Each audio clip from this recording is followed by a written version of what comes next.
జననానికి మరణానికి క్షణకాలమే కనుపాపకి కన్నీటికి అనుబంధమే. Secunderabad cantonment MLA Lasya నదేత నేడు తెల్లవారుజామున కారు ప్రమాదంలో ప్రాణాలు కోల్పోయారు. ఎమ్మెల్యే ప్రయాణిస్తున్న కారు పటాన్చేర్ ఓఆర్ఆర్ వద్ద అదుపు తప్పి రైలింగ్ను ఢీకొట్టింది. ఈ ఘటనలో లాస్య నదేత అక్కడికక్కడే మృతి చెందారు. ఆమె డ్రైవర్ ఆకాష్ తీవ్రంగా గాయపడ్డాడు. పోలీసులు ఘటనాస్థలికి చేరుకుని ఎమ్మెల్యే మృతదేహాన్ని పటాన్చేరు ఆసుపత్రికి తరలించారు. సదాశివపేటలో ఓ ప్రైవేట్ కార్యక్రమానికి హాజరై తిరిగి వస్తుండగా వాహనం ప్రమాదానికి గురైంది. డ్రైవర్ నిద్రమత్తు, వాహన అతివేగం ప్రమాదానికి కారణాలై ఉంటాయని పోలీసులు నిర్ధారణకు వచ్చారు. ముందు వెళ్తున్న వాహనాన్ని తప్పించే క్రమంలో సడన్ బ్రేక్ వేయడంతో కారు అదుపు తప్పి రైలింగ్ను బలంగా ఢీకొట్టడంతోనే ప్రమాదం జరిగిందని భావిస్తున్నారు.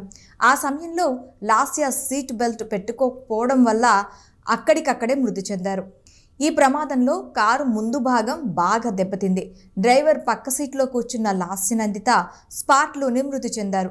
ఆమె సీట్ బెల్ట్ పెట్టుకోలేదని సమాచారం. తీవ్ర గాయాలైన డ్రైవర్ ఆకాష్ను మదీనాగూడలోని ఓ ప్రైవేట్ ఆసుపత్రికి తరలించి చికిత్స అందిస్తున్నారు. అతని పరిస్థితి విషమంగా ఉన్నట్లు సమాచారం. కూతురి మరణ వార్త విని తల్లి స్పృహ తప్పి పడిపోయారు. మృతదేహాన్ని చూసి గుండెలు పగిలేలా రోధించారు. సోదరి నివేదిత రోదన పలువురిని కంటతడి పెట్టించింది. బీఆర్ఎస్ సీనియర్ నేత హరీష్ రావు ఆసుపత్రికి వెళ్లి లాస్య కుటుంబ సభ్యులని ఓదార్చారు. గాంధీ ఆసుపత్రిలో లాస్య మృతదేహానికి పోస్ట్ మార్టం నిర్వహించనున్నారు. అనంతరం కుటుంబ సభ్యులకు మృతదేహం అందజేస్తారు. ఎమ్మెల్యేగా ఎన్నికయ్యాక లాస్య నందిత నెల రోజుల వ్యవధిలోనే 2 ప్రమాదాలు వెంటాడాయి. ఈ నెల 13న కూడా ఆమె కారు ప్రమాదానికి గురైంది. నల్గొండలో కేసీఆర్ నిర్వహించిన బహిరంగ సభకు హాజరైన లాస్య నందిత హైదరాబాద్ తిరిగి వస్తుండగా నర్కెట్పల్లి వద్ద రోడ్డు ప్రమాదానికి గురైంది. ఆమె ప్రయాణిస్తున్న కారు రోడ్డు పక్కన దూసుకెళ్లడంతో ఓ హోంగార్డ్ మృతి చెందాడు. ఈ ప్రమాదంలో లాస్య నందిత స్వల్ప గాయాలతో బయటపడింది. ఈ యాక్సిడెంట్ జరిగి 10 రోజులు గడవక ముందే మరో రోడ్డు ప్రమాదంలో ఆమె మృతి చెందడం విషాదకరం.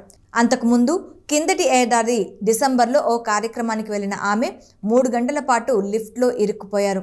సిబ్బంది అతి కష్టం మీద లిఫ్ట్ను బద్దలు కొట్టి ఆమెను, ఆమెతో పాటు ఉన్న వాళ్ళను బయటకు తీశారు.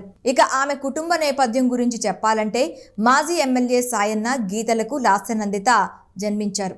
ఆమెకు 2 సోదరీమణులు నమ్రత, నివేదిత. 1987లో హైదరాబాద్లో జన్మించిన లాస్య నందిత కంప్యూటర్ సైన్స్లో బీటెక్ పూర్తి చేశారు. 2015లో రాజకీయాల్లోకి వచ్చారు. కంటోన్మెంట్ బోర్డు ఎన్నికల్లో పోటీ చేసి ఓడిపోయారు. 2016లో సాయన్నతో పాటు బీఆర్ఎస్లో చేరారు. 2016-2020 మధ్య కవాడిగూడ కార్పొరేటర్గా పనిచేశారు. 2021 జీహెచ్ఎంసీ ఎన్నికల్లో కవాడిగూడ నుంచి ఓటమి పాలయ్యారు. 2023 ఎన్నికల్లో కంటోన్మెంట్ నుంచి ఎమ్మెల్యేగా ఎన్నికయ్యారు. సాయన్న గత ఏడాది ఫిబ్రవరి 19న గుండెపోటుతో మృతి చెందారు.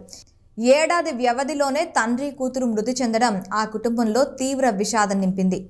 లాస్య నందిత మృతిపై మాజీ మంత్రి కేసీఆర్ దిగ్భ్రాంతి వ్యక్తం చేశారు. ఆమె కుటుంబ సభ్యులకు ప్రగాఢ సానుభూతి తెలియజేశారు. అతి పిన్న వయసులో ఎమ్మెల్యేగా ప్రజా మన్ననలు పొందారని, రోడ్డు ప్రమాదంలో అకాల మరణం ఎంతో బాధాకరమని పేర్కొన్నారు. ఆమె కుటుంబానికి అన్ని విధాలుగా అండగా ఉంటామని చెప్పారాయన. బీఆర్ఎస్ నేతలు తలసాని, హరీష్ రావు, కేటీఆర్, మల్లారెడ్డి తదితరులు లాస్య మృతిపై విచారం వ్యక్తం చేశారు. నందిత అకాల మరణం తీవ్ర దిగ్భ్రాంతికి గురిచేస్తుందని సీఎం రేవంత్ రెడ్డి అన్నారు. ఆమె కుటుంబ సభ్యులకు ప్రగాఢ సానుభూతి తెలియజేశారు. నందిత తండ్రి సాయన్నతో తనకు సన్నిహిత సంబంధాలున్నాయని తెలిపారు. ఆమె ఆత్మకు శాంతి చేకూరాలని భగవంతుణ్ణి ప్రార్థిస్తున్నట్లు పేర్కొన్నారు. మాజీ ఎమ్మెల్యే సాయన్న గత ఏడాది ఫిబ్రవరిలో గుండెపోటుతో మృతి చెందారు. దీంతో ఆ స్థానంలో లాస్య నందితకు బీఆర్ఎస్ అధిష్టానం టికెట్ ఇచ్చింది. నవంబర్ చివరిలో జరిగిన అసెంబ్లీ ఎన్నికల్లో 17,169 ఓట్ల మెజారిటీతో ఆమె విజయం సాధించారు. రాజకీయంగా ఎంతో భవిష్యత్తు ఉందని భావిస్తున్న తరుణంలో అది చిన్న వయసులో లాస్య ఇలా దుర్మరణం చెందడం పట్ల పలువురు నేతలు తీవ్ర విచారం వ్యక్తం చేస్తున్నారు. ప్రజాప్రతినిధుల హోదాలోనే ఈ తండ్రి కూతుళ్ళిద్దరూ మృతి చెందడంతో పలువురు దిగ్భ్రాంతి వ్యక్తం చేస్తున్నారు. జననానికి మరణానికి క్షణకాలమే కనుపాపకి కన్నీటికి అనుబంధమే.